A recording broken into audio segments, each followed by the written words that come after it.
Please come to order. Department 107 is now in session. Honorable George UMLE Judge presiding. All right, let me call the matters of People versus Naasón Garcia by Mr. Jackson. We have Alondra Ocampo by Mr. Rodriguez. We have Susanna Oaxaca, by John Kerry. We have Ms. Plisner. Yes, sir. All right, and Ms. Callahan on behalf of the people in this matter. First, let me start off by saying, counsel, look, don't walk in here 20 minutes before I'm supposed to take the bench and then file something and supplemental or what have you.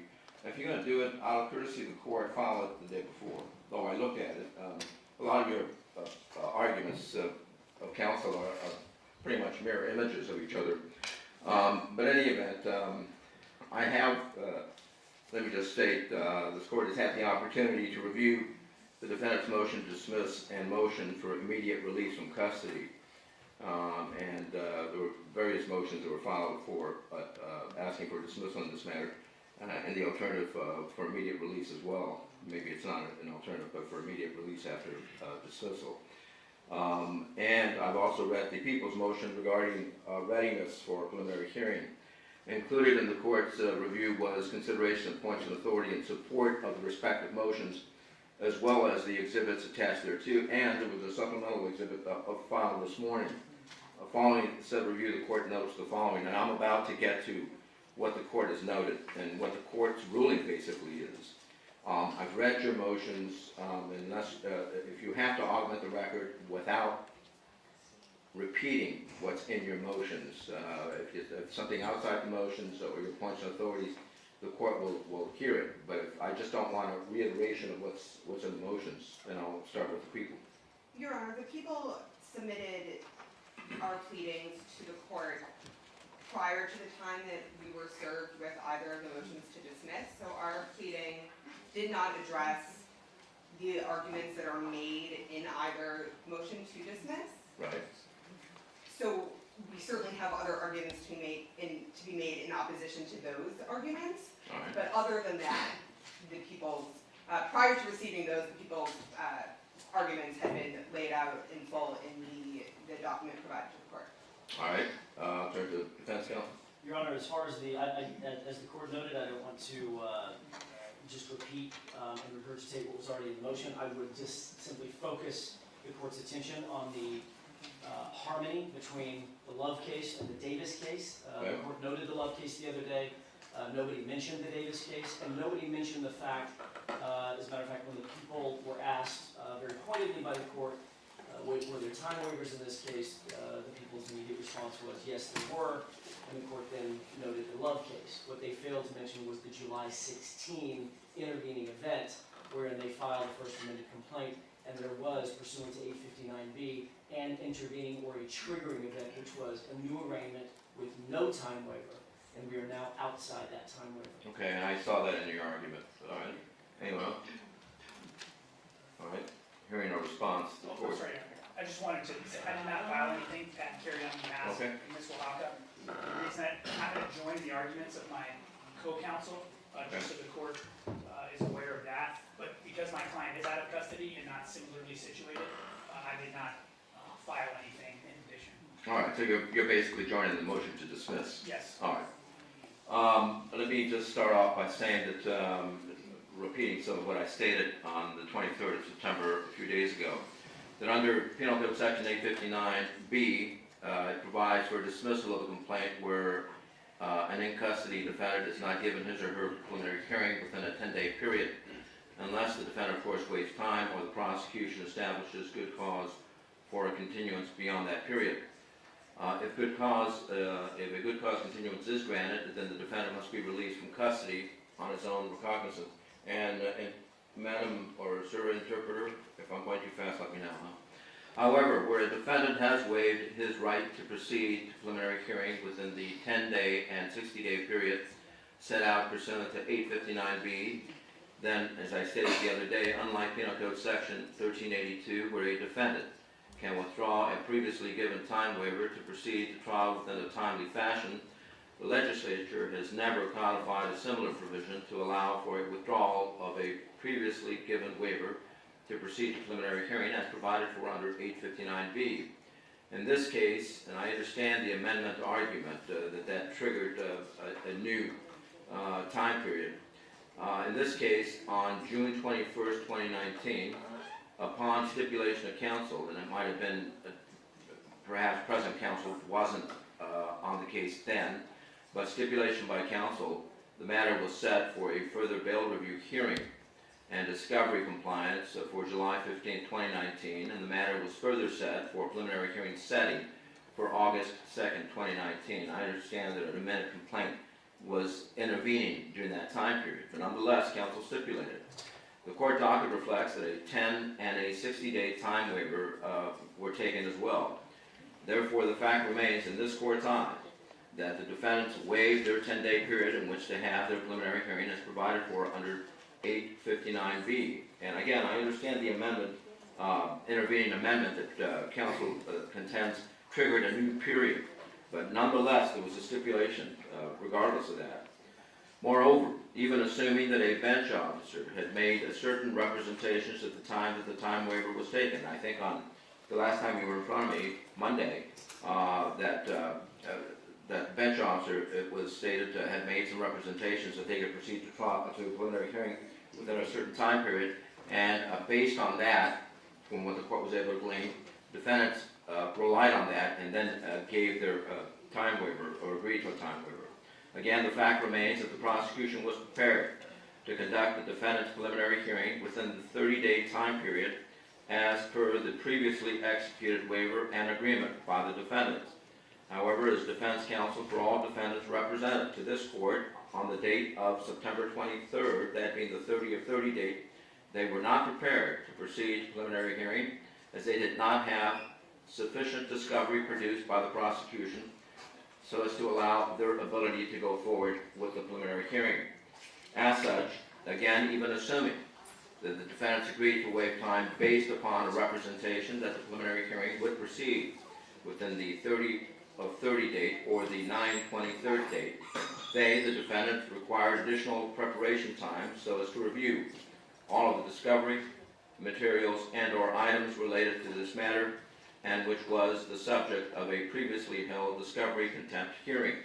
Consequently, the court will interpret this as an implicit waiver by the defendants to proceed to preliminary hearing within the required time period. Again, although this court realizes that the defense may disagree with the court's assessment of the incident scenario, the defense cannot have it both ways, as I stated on Monday, and argue that their client's right to a timely preliminary hearing have been violated, while at the same time representing to this court that they could not proceed to preliminary hearing until they were given a sufficient opportunity to review certain discovery.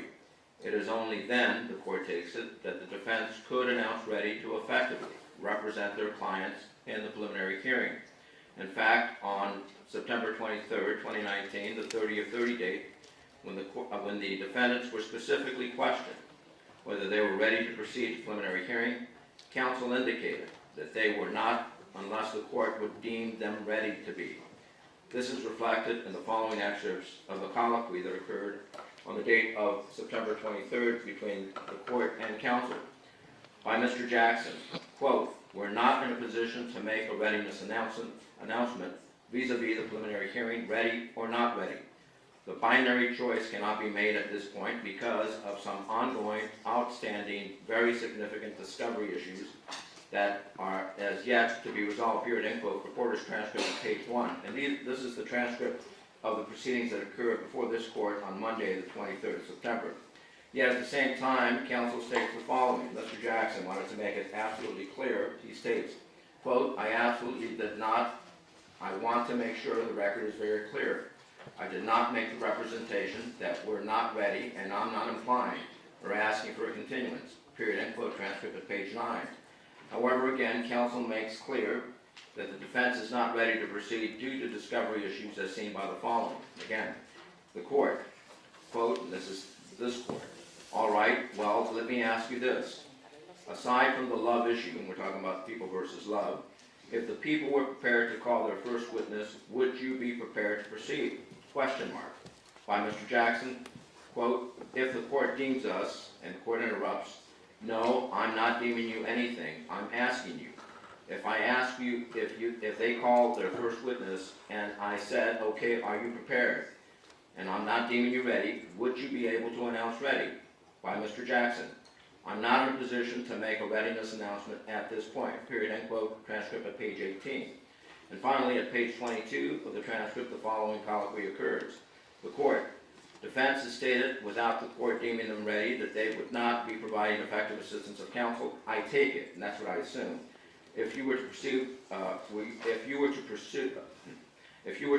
without the reviewing the discovery, presumably the discovery at issue, or am I going too far?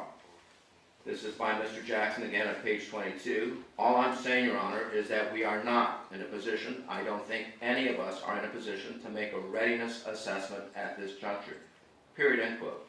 Yet, counsel goes on to state that he wants to make clear that the defendants are not waiving time. However, the fact remains that the prosecution was prepared to go forward on the date of September 23rd, but the defense was not. The court is quite certain that had the court deemed the defendants ready for preliminary hearing on that date, that there would have been an objection that their client's constitutional rights were being violated, as they had not had a sufficient opportunity to review all discovery they believe may be relevant to the case so as to allow for effective representation of the defendants. Consequently, the end result is that the defendants implicitly waived time for purposes of their preliminary hearing over and above and in addition to the time waiver originally taken by Judge Sullivan on the date of June 21st, 2019. And I also saw an argument raised that the court was obligated, and I'm talking about Judge Sullivan at the time that she took the time waiver, was obligated to have advised the defendants of the ramifications of waiving time for preliminary hearing, and the court disagrees with that. I think that the advisement should have been something to the effect, as any standard judge does, and I've been taking time waivers for many years, something to the effect that you have a right to proceed to preliminary hearing within 10 days. However, counsel have stipulated to continue this matter, and there was a date given. Do you agree to that time waiver? That's the kind of time waiver that was necessary. The law does not require that the judge define every ramification that could occur because of that time waiver. Aside from that, this wasn't a pro per. These were not pro pers. They were each represented by counsel at the time that the time waiver was taken. Presumably, counsel stipulated and hopefully advised their clients of the ramifications of the time waiver. And that's where the court stands with respect to the time waiver issue and whether the defendant's rights were violated under 859B of the Penal Code. Now, the other issue to discuss is the discovery issue. I've had a chance to review the transcript in the Judge Sullivan's court, and I think that it was represented to this court. Well, let me just go ahead and lay it out. This court has also had the opportunity to review the reporter's transcript of the proceedings that occurred on September 20th, 2019, before Judge Sullivan regarding compliance of discovery. On September 23rd, the prosecution represented to this court that Judge Sullivan had ruled that they were in full compliance with her order. However, defense counsel stated that such was not the case, but rather that the judge had ruled that they were only in compliance with her contempt order. After review of the aforereferenced transcript, the court noted that based upon the discovery that had been delivered to Judge Sullivan's courtroom on the date of September 20th, and the judge seemed to put a lot of reliance on that, based upon the fact that discovery had been delivered to her courtroom by a representative of the prosecution, that compliance with the court's order had occurred. In fact, the court indicated the following, quote, right now, the people have complied with my order, period. The evidence is in front of me, period. You guys have to figure this out, period, end quote, reporter's transcript of the proceedings of September 20th at page 101. Bottom line is, it appears that the court is agreeing that compliance up to that point had occurred, but that there were certain things that had to be worked out. Now, the court's order at issue purportedly refers to the original order signed by Judge Sullivan on September 13, wherein she ordered the prosecution to provide all defendants, quote, full access to all evidence in the possession of the people. This order specifically includes, without limitation, all forensic capture, downloading, and analysis of any and all metadata on any and all electronic devices in the possession of the people. The people shall provide full access pursuant to this order on or before September 16, 2019, end quote. And that's it. I'm looking at the order. I took this directly from the order. Consequently, it appears to this court that there are, number one, still some issues regarding discovery, and I think that Judge Sullivan asked you guys to step out or figure out how you're going to work out the details. But it appears from the court's review of the reporter's transcript regarding the proceedings of September 20th, which rescinded the previous finding of contempt and imposition of sanctions, that discovery compliance had occurred on the date of September 20th, based upon the fact that Judge Sullivan had observed that a representative of the prosecution had in his possession, in court, several items of discovery which complied with the court's previous discovery order. It is also clear, as I stated from the transcript, that counsel was to work out certain details and or specifics regarding the discovery. So, you're at this juncture with respect to the prelim and preparation for the prelim. There's still some outstanding discovery with respect to trying to work out certain specifics. I understand, based on what I've read, that some of it may not be, or at least the prosecution is not inclined to release it because it may have child pornography and or things of that nature. I know that the judge, it appears, signed a protective order. Is that correct? With respect to that? All right. So I'll hear from counsel. And I also saw on a declaration, I believe it was your declaration, Mr. Jackson, that you were asking, I don't know, part of discovery, perhaps, but that the names and locations of the minor victims be provided to you. Is that correct? That wasn't my, that was not my declaration. That was not? I think it was Mr. Mason's. Was it? If that was addressed, it was Mr. Mason's declaration, because he's the one who filed the declaration on it. It was Mr. Jackson's declaration, but it was That's not. what I thought, It was not with respect to the names and identification. We want them as witnesses. We want to serve them. We asked, and this was these were the discussions that Mr. Jackson's alluding to. And we've had numerous discussions with the people on this issue. If we're going to have a preliminary hearing, there are 4 complaining witnesses. We would like them here. We'd like to subpoena them. The people will not tell us their names, their addresses, the contact information. We ask the people to facilitate service of a subpoena or to agree to bring them to court. And that's something that all of us on the defense side, when we were on the government side, did routinely. The people have told us no. And in fact, the specific representations from both of the assigned prosecutors in this case is they will never make these witnesses available to us in any form, and they intend to try this case from start to finish without the defense ever knowing who they are, without bringing them to court. They're not going to bring them to the preliminary hearing. They're not going to accept subpoenas. They're not going to assist us in serving subpoenas. We have subpoenas. We have them ready. We've given them to the people. We can serve them on the people or any representative of the people. But I think we have a right, if we have a preliminary hearing, to have those witnesses served and present. Well, let me just state, counsel, 2 things. Obviously, you know the preliminary hearing is different than a trial, and that Proposition 115 allows for law enforcement or personnel of that nature to testify on behalf of witnesses without the production of the actual witnesses, providing the officer is post-certified or has 5 years or more on the force. Additionally, how do you get over Penal Code Section 866? Let me finish. And that is this. You have to make an offer of proof to the satisfaction of this court that those witnesses that you want to call can either provide an affirmative defense, negate a charge, an element of the charges against these defendants, or impeach a prosecution witnesses, that they would do that, not may or might. If you don't have that, then you have no right to call them, and you have no right to discovery at this juncture. That's not to say that as we get to trial you would, but at this juncture you have no right unless you can represent to this court that they would, not might or may, do one of the 3 things. Go ahead. Your Honor, that was an issue that we wanted to address with the court in camera, and we are prepared to make those offers approved. Okay.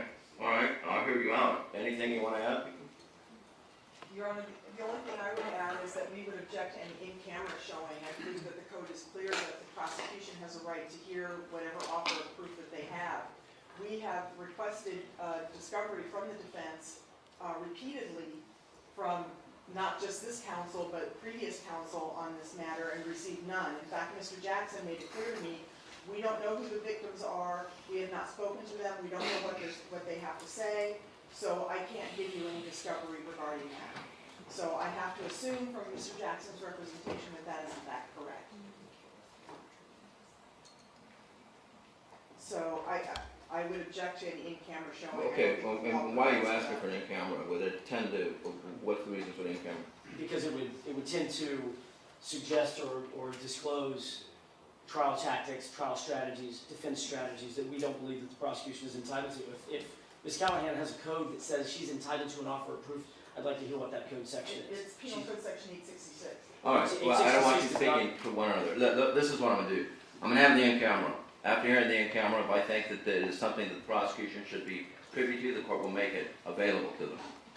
And I will have a reporter present, yes. I do just want to also note that that information is protected pursuant to a 1054.7 motion that was granted in the order that was issued consequently by Judge Hereford. So. You have that order? It was an oral order, Your Honor. And what's the effect of what? The effect of the order was, so the Jane Doe's filed in the complaint were already protected by an order from Judge Tapia at the time of the filing of the complaint that they referred to as Jane Doe for all proceedings. Subsequent to that, the people filed a 1054.7 motion based on some other very significant safety concerns that were brought to our attention as to both victims and witnesses. We had a 1054.7 proceeding in front of Judge Hereford. Judge Hereford issued an order in effect saying that in addition to the requirements that are currently existing, that the name, address, phone number, etc. of these individuals be protected, also ordering that any information that would identify those people or any of that information is protected. Okay, all right, and this was Judge Hereford? That's correct, Your Honor. Yes. Your Honor, just as a matter of logistics, we have not heard the court make a final ruling on the motion. So before we get into evidentiary issues, before we go in camera, before we start talking about the preliminary hearing, which is where we're heading, Right. I need an order from the court significantly defined, because that's going to impact what we ask for and what we do next. An order to what effect now? I'm sorry, I said an order With respect to what? to our motion to dismiss. The motion to dismiss is denied. Yes, and I thought maybe it wasn't as clear as I thought, but I find that there. It was I find that there implied. Yeah, okay, it was implied, yes, motion to dismiss is denied. I want to make sure to make a record, in the event that you take a written, I want the reviewing court, to make it clear for the reviewing court. Yes, Mr. Chair. And in fact, we are going to ask the court for some leave. We are going to take an immediate writ. That's fine. We would ask for a stay of all proceedings while we take that writ. Yeah. Under 871.6, as the court knows, the appellate court puts this right to the top of the mark because it is an emergency writ. It won't take very long, I don't believe, but these proceedings need to be stayed at this point so that we can execute our client's constitutional rights. Okay, Counsel. I just want to make a more clear record, Your Honor, that the people were served by Defendant Garcia's counsel at around 4 or 5 o'clock last night with this motion to dismiss, and then we were served by Defendant Ocampo's counsel with a very similar brief this morning. People have had no notice, effectively, no opportunity to respond to this motion with factual corrections, legal assertions, really anything. And the people did bring to your attention that issue prior to the court's ruling, just to simply note that if there were additional arguments that needed to be made as to this motion that we hadn't had an adequate opportunity to do them, I just wanted to elaborate a bit more on that, since, again, the motion was denied, but the people never had an Let me opportunity. do this. If whatever happens today, and I'm going to go have an encounter with my court reporter, with counsel, regarding the disclosure of the child witnesses that they would like present for the preliminary hearing. I want to hear what they have to say with respect to the factors outlined in the Penal Code Section 866. The motion to dismiss is denied. Motion to release OR or however is also denied. I do find that discovery is ongoing, but up to the juncture that Judge Sullivan had it appears to have been complied with. And so I'm going to go back now. I will allow counsel, I will set another date where you can, after having reviewed their points and authorities, and I don't know if you obviously didn't file a response because you just were served, you can augment the record So let's go back. I'll invite the council to come back with us. Madam Reporter, as well. Your Honor, if I could, if the proceedings are going to be stayed, then it seems to me that there's no reason to have this in-camera hearing. I'd like to make a ruling on that with Okay. respect to that, Okay, so. thank you, Your Honor. Yes, all right. So, Your Honor, can I take the defendants back upstairs? you may. Upstairs? No, not yet. You come back here. One away, we have 6 defendants back there. 6. 6. Okay. How long do you think this is gonna take? 10 minutes, 15 minutes most. Is that bad for you? I have space available upstairs. Okay, just make it happen.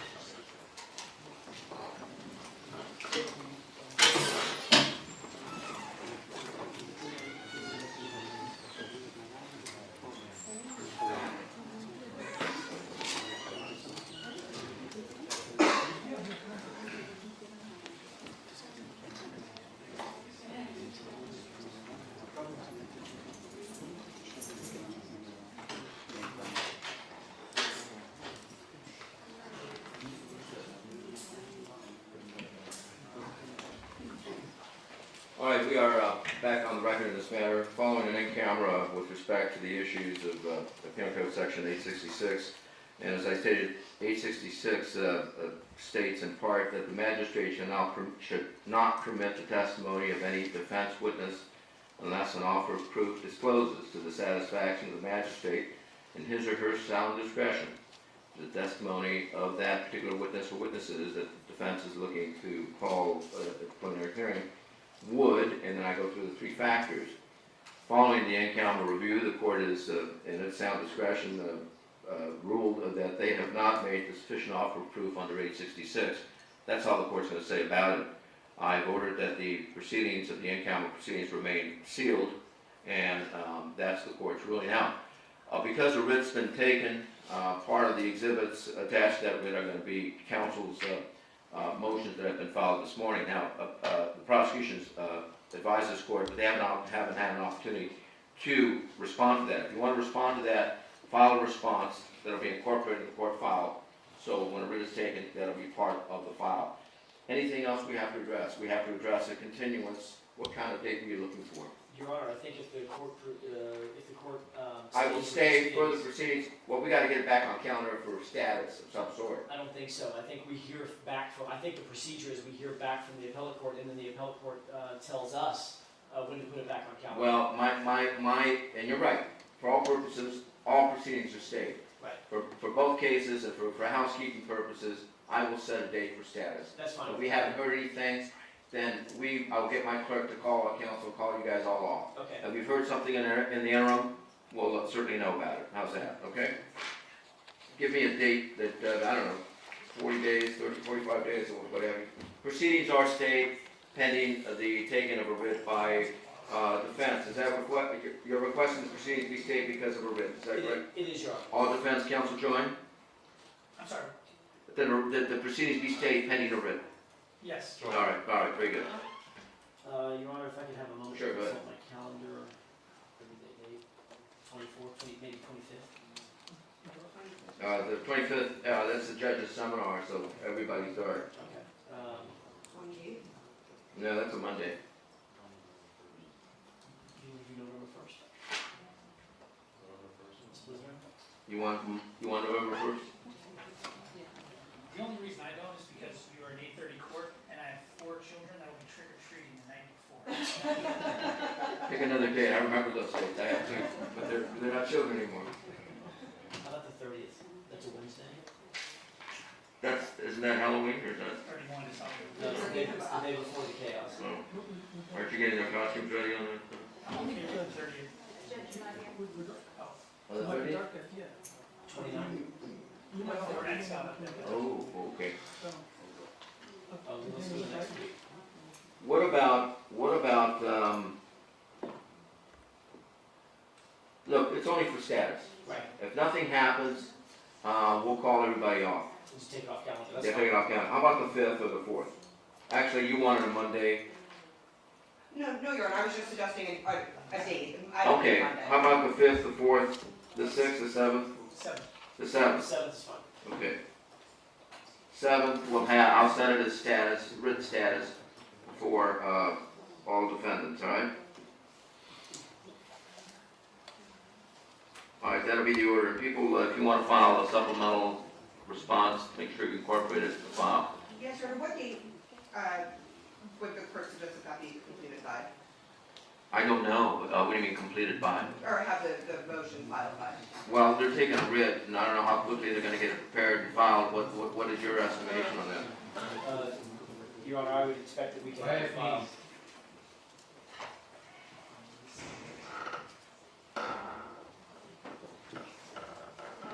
Your Honor, if I may just, in the. Oh, yeah, go ahead. And I do want to make a record that even as we sit here today, people remain ready for prelims today, just as we've been Okay. ready over the course of the past week while the matter has not gone to prelim. Also, I'm going to ask that the court order the transcripts and minute orders provided to counsel. You were prepared on the 23rd, were you not? We were. All right. Do you have any indication of how long it would take to prepare a writ? About 10 days. Okay, so there you are. All right, so what else did you ask me for right now? Transcripts and. Yes, okay, so let's make transcripts available to counsel. All right? All right, anything further? No, Your Honor. Okay, thank you all. So are all issues stayed? Everything is stayed. Okay. All right, thank you. In the audience, remain seated until the defendants are out of the courtroom. Were they arraigned on the amended complaint? That was going to be my next question, Your Honor. All right, let's arraign them on the amended complaint, and all proceedings will be stayed. Your Honor, I think if the proceedings are stayed, that should be stayed as well. We can always do that down the road. It's all, next time, once we reinstate proceedings, just remember to arraign, and that'll be it, doesn't matter. Okay. So, we can do it now, we can do it then, all right? That would be my preference. All Thank right, David, remind me, make a note, to be arraigned on the amended complaint. Thank you all. you. Thank you. All right. Please remain seated so you're instructed otherwise.